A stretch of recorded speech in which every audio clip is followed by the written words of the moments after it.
I think us humans love building things. If you're like me, which you probably are because you clicked on this video, you love developing systems, you love improving things, you love building your own stuff, and you like DIYing basically as much as you can. I've shared a couple of builds of mine on this channel, like building out my Mac server, building my custom desk, and upgrading my dad's shop. But today I want to help make your builds a reality, but more importantly, help you make your builds a reality easier than they would be. I don't have the most experience because I am pretty young, but there's a couple things I picked up that might help you out, help you build your build out. Starting with number one, that's double-sided 3M automotive tape. I actually have a couple rolls of these things. This is double-sided automotive grade tape by 3M, also known as VHB tape. This is the best double-sided tape you can get. This allows you to make semi-permanent adhesions or mounts when you can't use traditional fasteners like bolts or screws or something like that. Or maybe the bolt or screw might not look the best placed in whatever scenario your thing is. So I use this to mount the charging station at my dad's shop. Since it's automotive grade, that means it could be used outside, which opens up a whole nother world of variety to using this product, which is a great bonus. I first discovered this tape when I had to replace a spoiler on my car, and I was really impressed by it. I keep this in my toolbox. As you saw, I have a few rolls. I would highly recommend adding this to your arsenal of tools. Next up is my Leatherman Multitool. Now, this is the best tool I have in my life. I think everybody should have one of these, regardless if you're into DIYing stuff or not. But the main tool I use from these Leathermans are the pliers. Leatherman makes the best pliers. I don't own another pair of pliers. I don't have a dedicated pair. I only ever use the Leatherman Multitool pliers. They're just that good. They're precise, they're durable, to the point where I've bent metal with them and the tool came out unscathed. Nothing's bending, no pins got loose. These are built like a tank. There's definitely a few advantages to having one of these multi-tools. The first of which, you can keep it in your car, you can keep it in your pocket, and you always have a set of tools with you. You got some screwdrivers, pliers, knife, scissors. Obviously, depending on which model you go with, you get more or less tools. But the point is you can always keep tools on you to get yourself out of a pinch. Not just that, but if you're working in a tricky spot like under your desk, which is what I did when I built my Mac server mount, then these allow you to not reach for a tool because you'll have it right next to you. And if you go for the Leatherman Free, which is a discontinued brand, but that's, or line, that's what this one is. These are only available on Amazon, I believe, and maybe a couple of retailers. If you go with that one or the Leatherman Arc, they can be opened with one hand, making it so much easier. When you're in a tricky spot, it's so damn annoying to reach for a tool.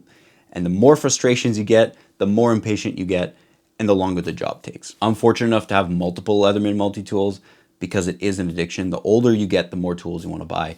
But really all you need is one, and all you need is one good one. I've been super happy with the quality. They've made a customer out of me for life. I can't emphasize it enough. If you want to cheap out and get a lower cost multi-tool, I'll respect your budget, but I would highly recommend spending the extra money to get a high quality Leatherman multi-tool. Next up is probably something you could have guessed, and that's a vast bit selection. I'm talking a couple different sets, first of which obviously being your flatheads, your squares, your stars. Then you're gonna wanna get a hex bit set because these are popping up a lot more, and it's just really beneficial getting one of these. You could find a couple of ratcheting screwdriver sets that come with all these bits to begin with, so all you gotta do is get that, you're probably gonna be good. The next set of bits is almost optional, but I would highly recommend it because once you buy any of these tools, you have them for life. That's a precision screwdriver set. This is mainly used to work and repair on electronics. I've used this when I repaired a phone battery, when I opened up my MacBook.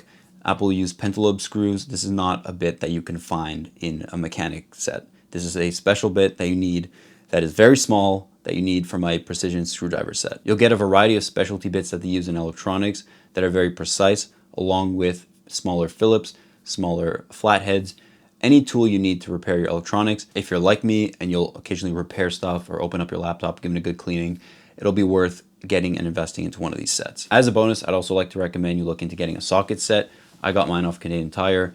For my American friends, that's kind of like a Harbor Freight. If you can get something that's good enough quality that you get a vast variety of bits and sockets and everything you need, this is gonna be, in the long run, it's gonna be a very good investment. But don't just buy the cheapest set. I've used sockets that have a lot of wobble and sockets that have no wobble, and the bolt was always a 12 millimeters. So the tolerances are a big factor, so look into the best quality sockets you can get for the best price. It's kind of balancing the two because you don't always have to buy the most expensive, but you want to get something good for your money. Spend your money once on something good and something that gives you enough bits that you don't have to go and buy another set. When get one that gives you both standard and metric, just in case. The last tool I want to recommend is organization. The difference between something you do taking an hour or 3 hours, a lot of the times is going to be your organization. It could be your digital organization of your tools on your computer. If you're editing a video, if you're editing pictures, if you're writing code, those are all, you're going to be using tools to do all that. So it's the same thing in real life. This kind of applies to everything. The organization of your tools saves you time. If you know where everything is, you don't have to go looking for it.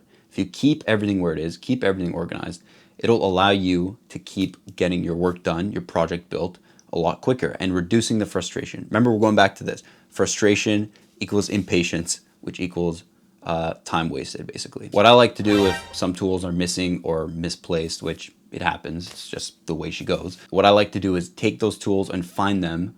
I'll take time out of another day to look for them and find them before I start the project, so I have them all there, right? So you do it in your head, kind of like, okay, I'm gonna need this, this, this.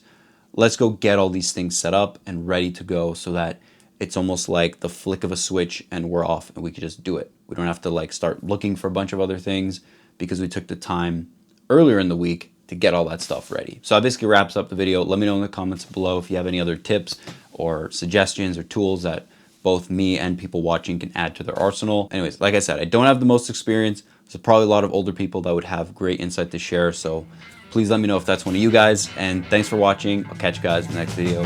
Peace out.